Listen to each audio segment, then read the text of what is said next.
하나님께서 오늘 저희에게 주시는 말씀은 고린도전서 6장 12절에서 20절까지 말씀입니다. 모든 것이 나에게 허용되어 있습니다. 그러나 모든 것이 유익한 것은 아닙니다. 모든 것이 나에게 허용되어 있습니다. 그러나 나는 아무 것에도 제재를 받지 않겠습니다. 음식은 배를 위한 것이고 배는 음식을 위한 것입니다. 그러나 하나님께서는 이것도 저것도 다 없애버리실 것입니다. 몸은 음행을 위하여 있는 것이 아니라 주님을 위하여 있는 것이며 주님은 몸을 위하여 계십니다. 하나님께서 주님을 살리셨으니 그의 권능으로 우리도 살리실 것입니다. 여러분의 몸이 그리스도의 지체라는 것을 알지 못합니까? 그런데 내가 그리스도의 지체를 떼어다가 창녀의 지체를 만들 수 있겠습니까? 그럴 수 없습니다. 창녀와 합하는 사람은 그와 한 몸이 된다는 것을 알지 못합니까? 두 사람이 한 몸이 될 것이다 하신 말씀이 있습니다. 그러나 주님과 합하는 사람은 그와 한 영이 됩니다. 음행을 피하십시오. 사람이 짓는 다른 모든 죄는 자기 몸 밖에 있는 것이지만 음행을 하는 자는 자기 몸에다가 죄를 짓는 것입니다.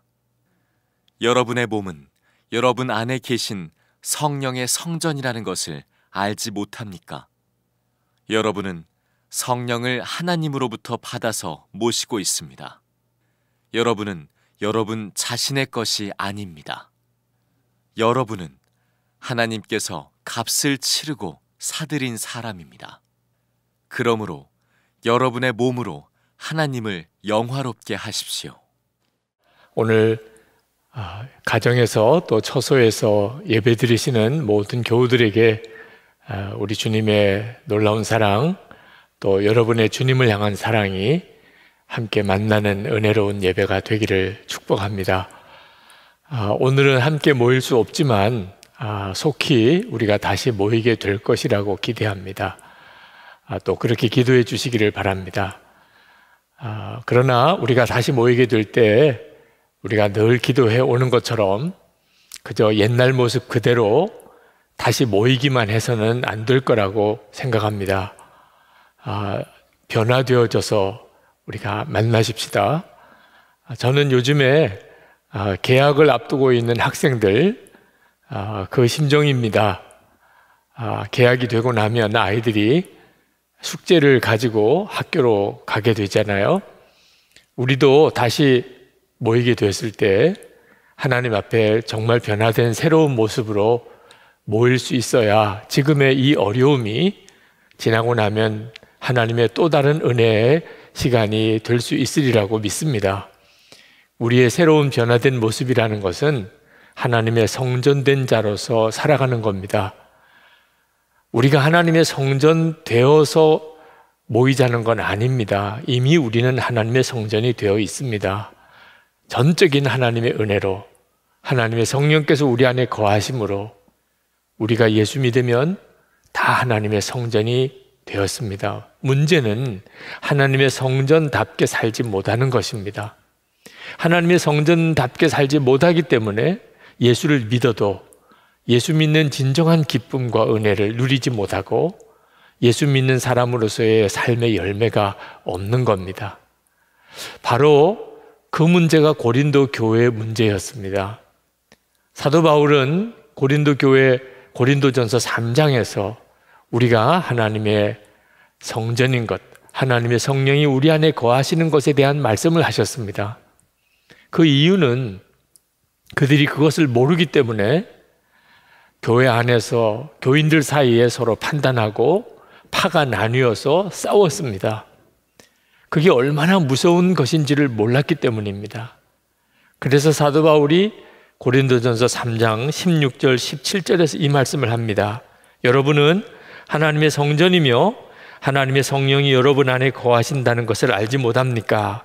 누구든지 하나님의 성전을 파괴하면 하나님께서도 그 사람을 멸하실 것입니다. 하나님의 성전은 거룩합니다. 여러분은 하나님의 성전입니다.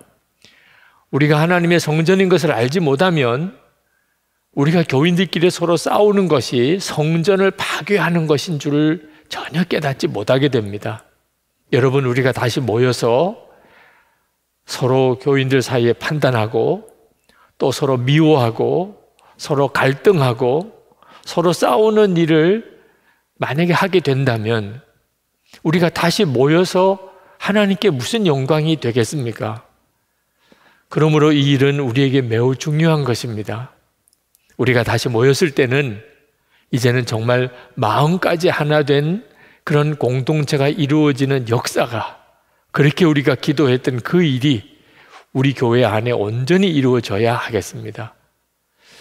사도 바울은 고린도전서 6장에 와서 또 다시 한 번 더 우리가 하나님의 성전인 것과 하나님의 성령이 우리 안에 거하신다는 것에 대해서 언급하십니다. 19절입니다. 여러분의 몸은 여러분 안에 계신 성령의 전이라는 것을 알지 못합니까? 고린도전서 3장에서는 교회 공동체의 문제에 대해서 교훈하시려고 그 말씀을 하셨습니다. 우리 교우들 안에 하나님의 성령이 계신다는 거죠.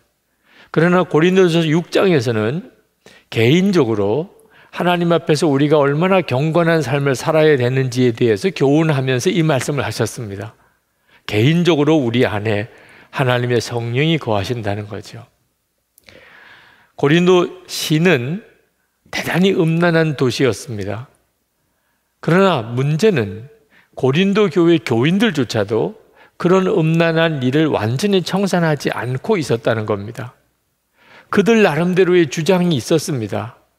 그것은 예수를 믿고 자유함을 얻었다는 겁니다. 그래서 무엇이든지 다 마음대로 할 수 있는 자가 되었다는 거죠. 모든 것이 나에게 허용되어 있습니다. 12절 말씀에 그들은 그렇게 주장했습니다. 틀린 말 아닙니다.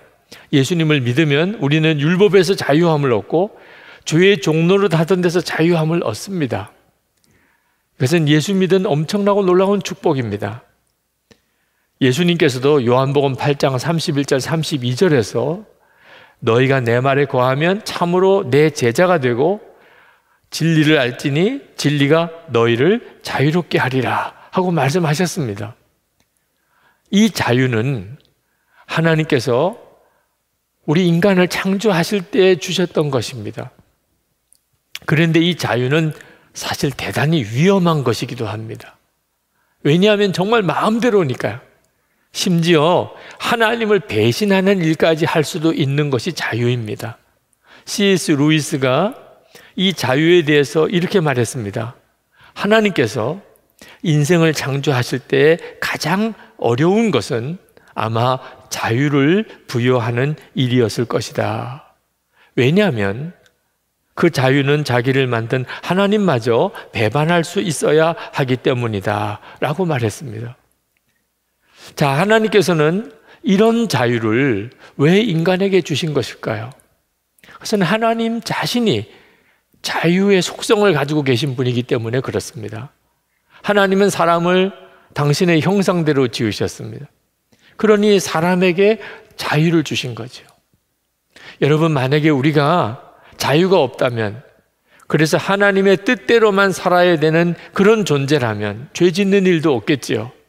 그렇지만 우리가 죄를 짓지 않고 정결하게 산다고 해서 하나님께 무슨 기쁨이 되겠습니까?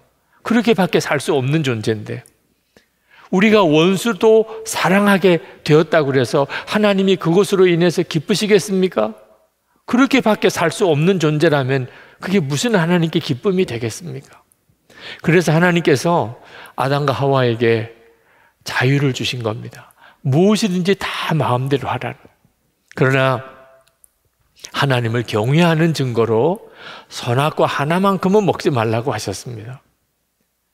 어떤 분들은 하나님께서 왜 선악과를 만드셔서 사람으로 하여금 죄를 짓게 만들었느냐, 죄 짓는 것이 하나님 때문이라고 그렇게 하나님 탓을 하는 사람들도 있습니다. 여러분, 모든 것을 다 마음대로 할 수 있게 해주셨습니다. 단 하나만, 선악과만 따먹지 말라, 하나님을 경외한다는 증거로 이것이 하나님께서 잘못하신 것입니까? 너무 지나치게 하신 것입니까? 그런데도 여전히 그건 하나님 탓이다. 선악과를 왜 만들어서 사람들로 하여금 죄짓게 만들었느냐 라고 말하는 사람들이 있습니다. 그런 존재가 있었습니다. 사탄입니다. 사탄이 아담과 하와에게 그렇게 말했습니다. 하나님이 왜 선악과를 만들었겠느냐? 하나님을 의심하게 만들었습니다. 선악과를 따먹으면 너도 하나님처럼 될 것이다. 그렇게 부추겼습니다. 분명한 것은 사탄이 억지로 아담과 하와에게 선악과를 먹게 한 게 아니라는 겁니다. 따먹은 것은 아담과 하와였습니다.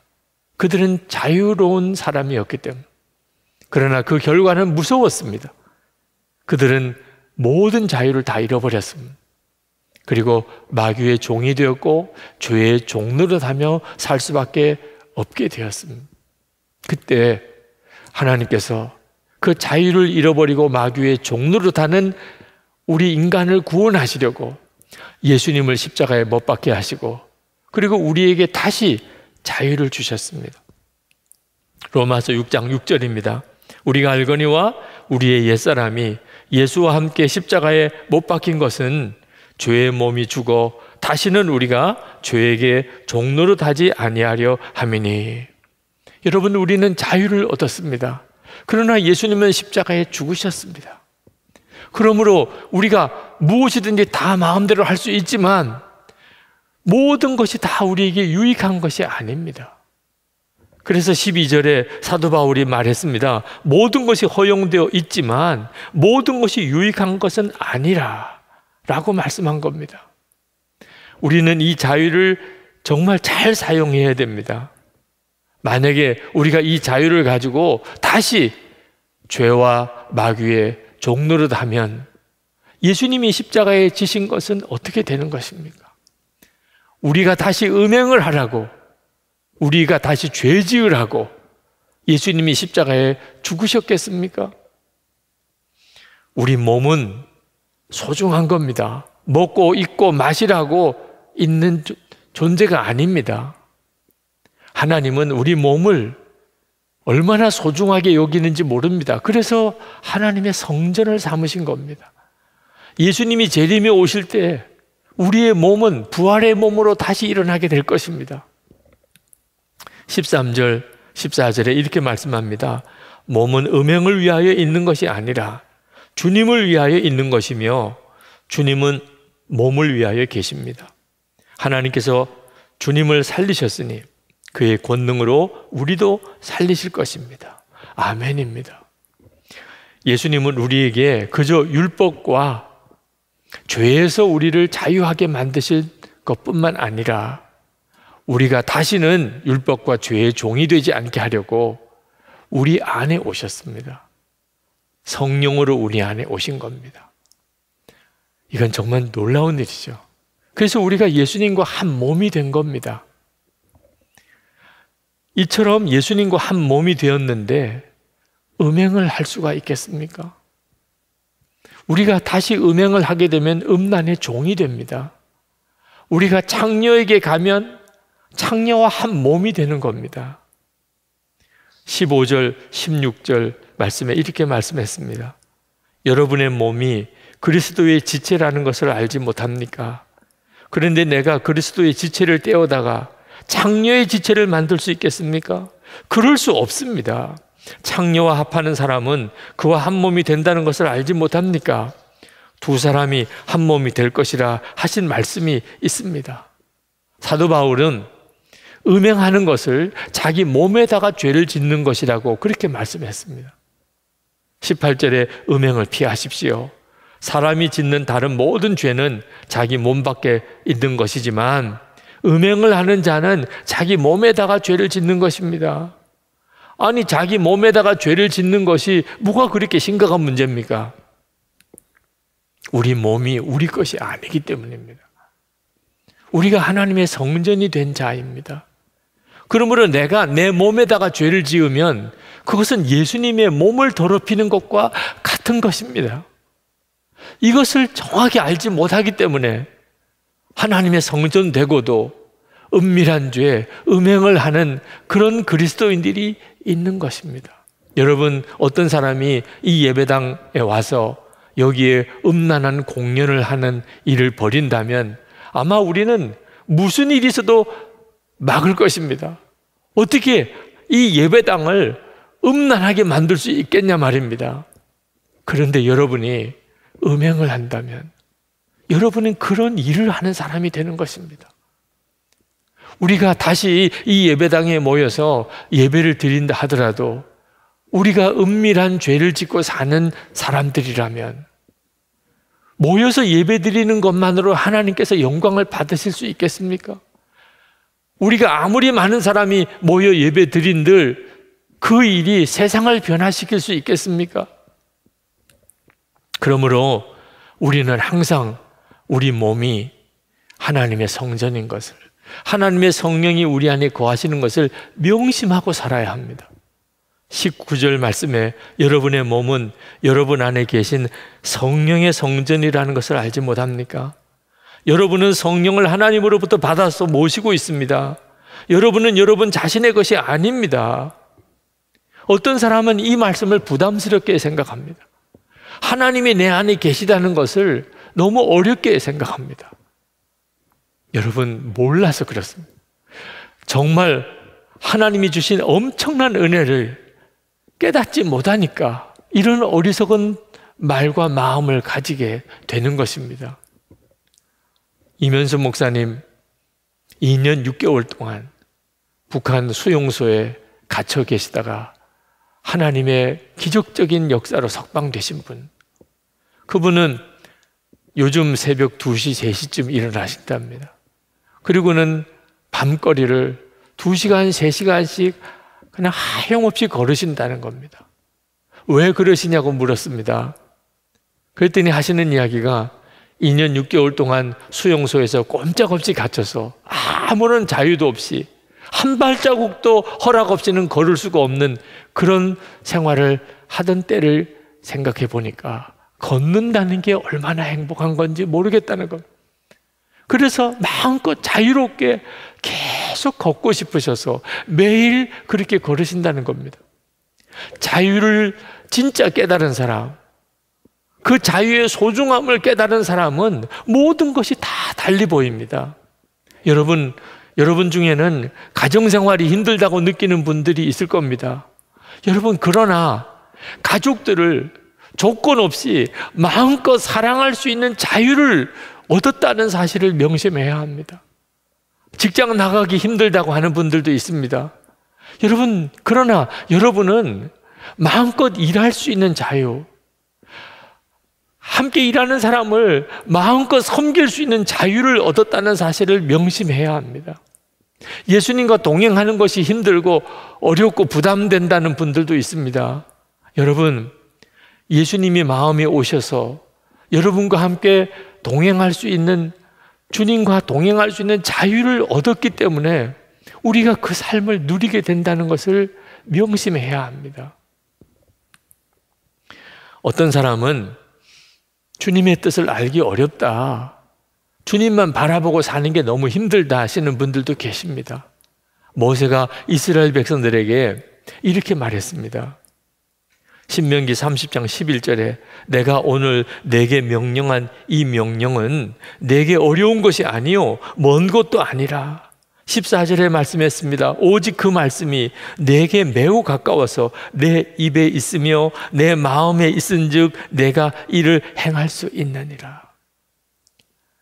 여러분, 우리가 정말 그렇습니다. 예수님은 우리 안에 계십니다. 우리가 주님의 말씀을 우리 안에 생각을 통해서 우리에게 말씀해 주시는 은혜를 받고 삽니다. 주님과 동행하는 일이 절대 어렵지 않습니다. 우리가 누리는 말할 수 없는 복입니다. 여러분, 다시 모여서 그렇게 예배하면 좋겠다. 도대체 이런 생각을 누가 주시는 겁니까? 우리 안에 계신 주님이 우리에게 그렇게 말씀하고 계신 거 아니겠습니까? 여러분은 여러분 자신이 얼마나 놀라운 존재인지를 명심하셔야 됩니다. 20절 말씀에 이렇게 말씀합니다. 여러분은 하나님께서 값을 치르고 사들인 사람입니다. 그러므로 여러분의 몸으로 하나님을 영화롭게 하십시오. 하나님은 여러분을 값을 치르고 사셨다는 겁니다. 도대체 무슨 값을 치르셨지요? 예수님이십니다. 예수님을 십자가에 죽게 하시고 저와 여러분을 사신 겁니다. 그러니 우리의 가치가 어떤 가치겠습니까? 예수님 짤입니다. 예수님 주고 우리를 사신 거니까요. 엄청난 복을 받은 겁니다. 상상이 안 되는 은혜를 받은 겁니다. 하나님께 있어서 우리의 존재는 예수님 짤입니다.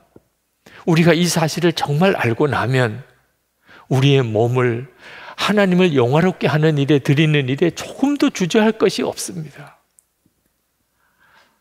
사도 바울이 로마서에서 우리의 몸을 하나님께 산 제물로 바치라고 말씀했습니다.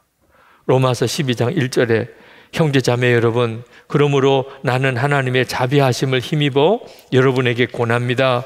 여러분의 몸을 하나님께서 기뻐하실 거룩한 산 제물로 드리십시오. 이것이 여러분이 드릴 합당한 예배입니다. 많은 분들이 자기 몸을 하나님께 산 제물로 드리는 것을 부담스럽게 생각합니다. 어려운 일이라고 생각합니다. 그거는 아주 손해보는 일처럼 생각합니다. 정말 그렇지 않습니다. 우리가 할 수 있는 최고의 복입니다. 행운입니다, 정말. 이건 말할 수 없는 은혜입니다. 제가 회심하던 날입니다. 저는 그날 하나님께 저 자신을 하나님께 산 제물로 바쳤습니다. 그때 엄청 울었습니다. 슬퍼서 운 거 아닙니다. 너무 행복해서 울었습니다. 저는 목사가 될 때는 저희 부친께서 저를 하나님께 바쳤다고 그래서 정말 억지로 가는 길을 가는 듯 그렇게 목사가 되었습니다. 목사가 되었지만 저는 그 일이 기쁘지 않았습니다. 그런데 그날 하나님께 저를 주님께 바치겠다고 했던 그날, 제가 주님의 종으로 사역하며 사는 일은 황홀한 것이 되었습니다. 여러분, 하나님께 여러분 자신을 산제물로 바치는 것이 왜 복입니까? 우리에게 있어서 가장 놀라운 복은 우리 자신이 하나님의 것이, 하나님의 소유가 되는 것입니다. 우리가 하나님의 소유가 된다는 것이 얼마나 놀라운 일입니까? 그게 돈으로 되는 일이 아닙니다. 공부를 많이 했다고 하나님이 그렇게 받아주시는 것도 아닙니다. 우리가 세상에서 성공했다고 하나님이 우리를 그렇게 받아주시는 것도 아닙니다. 오직 누구든지 자기 몸을 하나님께 산제물로 바치면 하나님은 누구나 받아주십니다. 이것은 우리 모두에게 주어진 은혜입니다. 여러분, 하나님께서 여러분과 함께 계시고, 그리고 우리에게 생명과 죽음, 복과 저주를 선택할 수 있는 기회를 주셨습니다. 예수님으로 인하여 주어진 자유가 바로 그것입니다. 모세는 이스라엘 백성들에게 생명과 사망, 복과 저주를 택하라고 하였습니다. 신명기 30장 19절, 20절입니다. 내가 생명과 사망과 복과 저주를 내 앞에 두었은즉 너와 내 자손이 살기 위하여 생명을 택하고 내 하나님 여호와를 사랑하고 그의 말씀을 청종하며 또 그를 의지하라. 그는 내 생명이시요 내 장수이시네. 여러분, 매 순간 주님을 택하는 것이 예수 믿는 성도의 삶입니다. 그것은 생명을 택하는 것이고 복을 택하는 것입니다. 제가 고등학교 다닐 때 일이 생각납니다. 학교 다닐 때 그 반에 모든 학생들이 친구지요. 참 이상한 친구가 하나 있었습니다. 학교 올 때 가방에다가 미군 부대에서 나온 포르노 잡지를 그 가방에다 가지고 오는 친구가 있었어요. 하여튼 우리 반에서 인기 제일이었습니다. 쉬는 시간, 점심시간 때 다들 그 아이 옆에 몰려들어서 그걸 하나라도 더 보려고 얼마나 난리였는지 모릅니다. 그 난리통 속에도 저는 제 책상에 곳곳에 앉아서 수학의 정석을 풀었다는 거 아닙니까? 제가 목사의 아들이었기 때문입니다. 목사의 아들인데 다른 아이들처럼 그렇게 할 수가 없더라고요. 그때 어느 날 그 잡지를 가지고 오는 아이가 저에게 소리를 쳤습니다. 유기성, 너는 위선자야. 너도 이거 보고 싶지? 틀림없이 보고 싶을 거야. 그런데 너 공부하고 있어? 위선 떨지 마. 그 친구가 보기에는 제가 아마 눈에 가시처럼 느껴졌던 모양입니다. 근데 저는 그 친구가 하는 말에 아무 대답을 못했습니다. 솔직히 그 친구의 말이 옳다고 생각이 들었습니다. 만약에 아무도 없다면 저도 가서 그것을 뒤져보았을 겁니다. 도대체 어떤 것이길래 그런 궁금함이 있었습니다. 아, 내가 위선자구나. 너무너무 마음이 무거웠습니다. 주일 예배를 드리고 분만 공부 시간에 선생님에게 어렵게 그 이야기를 꺼냈습니다. 그날 있었던 이야기, 그리고 나보고 위선자라고 하는 이야기를 들었는데, 선생님, 제가 어떻게 해야 하는 겁니까? 제가 솔직히 나도 보고 싶었습니다. 그때 그 선생님이 그 이야기를 가만히 들으시더니 저에게 질문을 하셨어요. 기성아, 그때 내 마음속에 그걸 보면 안 된다는 생각도 있었냐? 예, 물론 그런 생각도 있었지요. 그러면 넌 위선이 아니야. 너는 선택한 거야. 더 옳은 것을 선택한 거야. 그 선생님의 그 말은 저에게 구원의 메시지와도 같았습니다. 여러분, 우리의 삶은 항상 주님을 선택하는 삶입니다. 육신을 따라 살 건지 주님을 따라 살 건지의 선택의 문제인 것입니다. 사도 바울은 그는 매 순간 예수 그리스도를 선택하며 살았습니다. 그 놀라운 선택의 선언이 갈라디아서 2장 20절입니다. 내가 그리스도와 함께 십자가에 못 박혔나니 그런즉 이제는 내가 사는 것이 아니요 오직 내 안에 그리스도께서 사시는 것이라. 이제 내가 육체 가운데 사는 것은 나를 사랑하사 나를 위하여 자기 자신을 버리신 하나님의 아들을 믿는 믿음 안에서 사는 것이라. 그는 이 고백으로 살았습니다. 그렇기 때문에 위대한 사도의 삶을 살았던 것입니다. 여러분, 음란은 계속해서 우리에게 다가옵니다. 음란뿐이겠습니까? 수없는 죄가 육신을 통하여 우리를 충동질해 옵니다. 그때마다 어떻게 해야 합니까? 사도 바울처럼 내가 그리스도와 함께 십자가에 못 박혔나니 그런즉 이제는 내가 사는 것 아니요 내 안에 그리스도께서 사시는 것이라, 그렇게 외치는 것이 성도의 삶입니다. 하나님의 성전된 자의 삶입니다. 그것은 절대로 부담스러운 것이 아닙니다. 행복한 자의 고백입니다. 정말 황홀할 정도로 놀라운 승리의 고백입니다.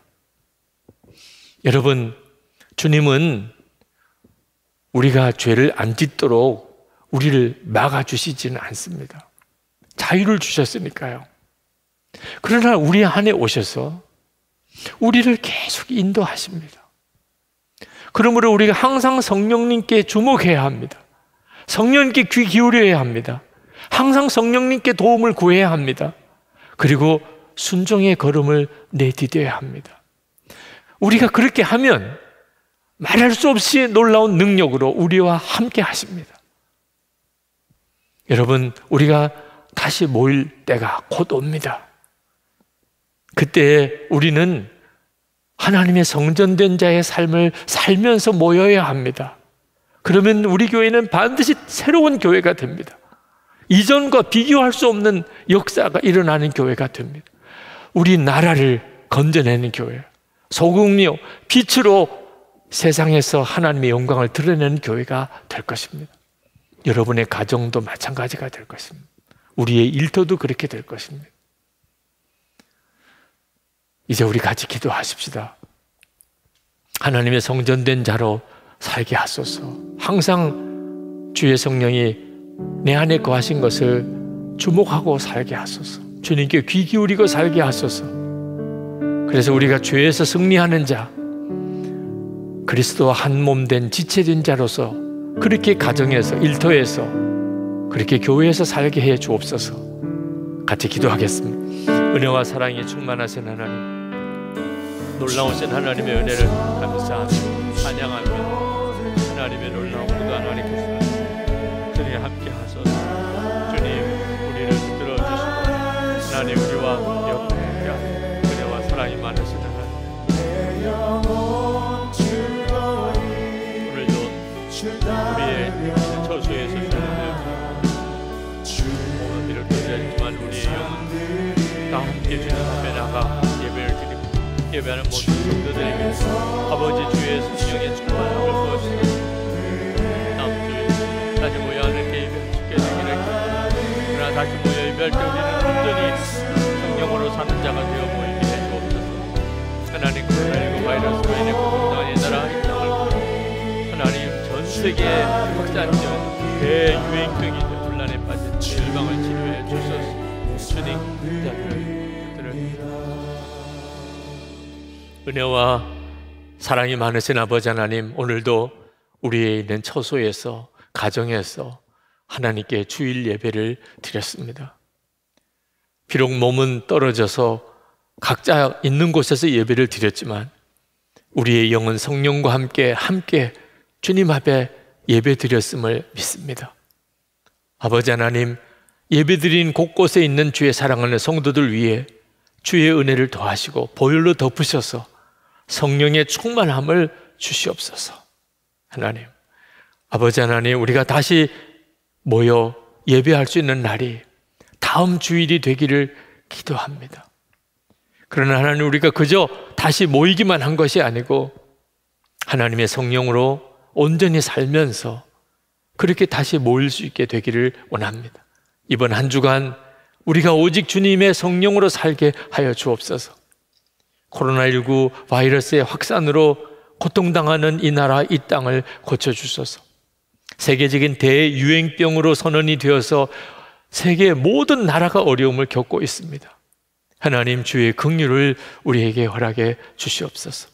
감염자들을 치료해 주시고 더 이상 확산되지 않게 하시고 하나님, 의료진들을 위로하시고 방역 당국에게 지혜를 주옵소서. 하나님, 말할 수 없이 경제적으로 어려워지고 더 어려워지고 있습니다. 이러한 때에 경제적인 연약한 이들, 약자들은 상상이 안 될 정도로 고통을 당하고 있습니다. 우리가 그들을 도울 수 있기를 원합니다. 어려움을 당한 미자리 교회들도 도울 수 있게 되기를 원합니다. 힘을 모으게 해주소서. 도울 수 있는 힘과 믿음이 우리 가운데 있게 하소서. 주여, 특히 해외에 나가 있는 우리의 가족들, 특히 우리의 자녀들, 유학가 있는 자녀들, 따돌림을 당하고 그리고 꼼짝없이 갇혀서 지내는, 한국에 오고 싶어도 올 수 없는 지경에 있는 기가 막힌 처지에 있는 소식을 듣습니다. 주여, 함께 하소서. 위로하소서. 저들을 지키소서. 오히려 그런 형편 속에 주님과 더 깊은 교제 속에 들어가게 해 주시옵소서. 오늘도 이렇게 예배를 드리지만 변함없이 하나님께 헌금하는 이들이 있습니다. 온전한 12일조를 선교 헌금을, 건축 헌금을 드립니다. 감사 헌금을, 그리고 구제 헌금을 드립니다. 아버지 하나님, 그 믿음과 감사와 사랑을 받으소서. 하나님의 은혜 중에 더 살게 하소서. 지금이야말로 주님과 동행하는 자가 어디서나 필요한 때입니다. 도와주는 자로, 위로자로, 사랑으로 섬기는 자로, 하나님의 영광을 드러내는 자로, 은혜의 강이 흘러넘치는 자로 그렇게 우리가 살게 하여 주옵소서. 오늘도 영상으로 예배드리지만 몸이 병든 이들을 치료해 주소서. 하나님, 가정 회복을 주소서. 가족이 천국같이 되게 해주소서. 슬픔을 당한 가정에게 주의 위로와 기쁨이 부어지게 해주소서. 성도들의 기업, 일터에 복을 주셔서 돕고 베풀고 살 수 있는 힘을 주여 주옵소서. 북한 또 코로나19 바이러스의 확산이 있다는 소식을 듣습니다. 북한 땅을 긍휼히 여기소서, 남북 주민의 자유로운 왕래, 진정한 자유를 그 땅에도 주소서, 복음을 주소서, 그 땅도 하나님의 교회들이 세워지게 해주소서. 김국기 목사님, 김종욱 목사님, 최충길 선교사님, 장문석 집사님, 지금 있는 그곳에서 주님이 함께 하소서, 위로하소서, 지키소서, 속기 석방해 주소서. 선교사님들이 겪는 어려움도 말할 수 없이 크겠습니다. 가정을 지키시고 선교사님의 눈물의 기도를 응답해 주시고, 그리고 세우신 교회들마다 하나님의 역사가 오늘도 일어나게 하여 주옵소서. 우리의 생명 구원이신 예수 그리스도의 이름으로 간절히 기도합나이다. 아멘. 우리 다 같이 찬송하겠습니다. 오직 주의 사랑에 매여 찬송 부르시겠습니다.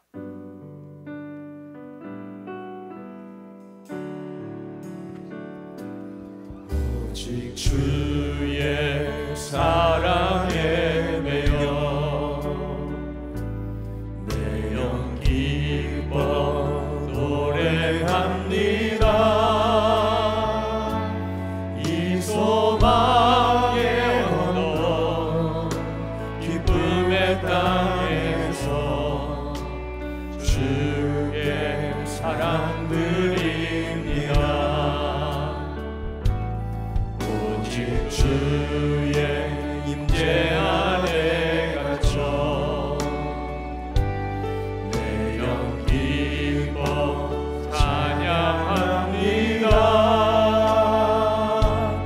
이 소명의 언덕 거룩한 땅에서 주께 경배드립니다.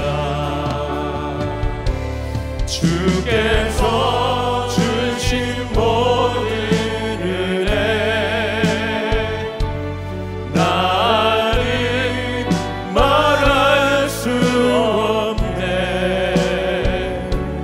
내 영혼 즐거이 주 따르렵니다.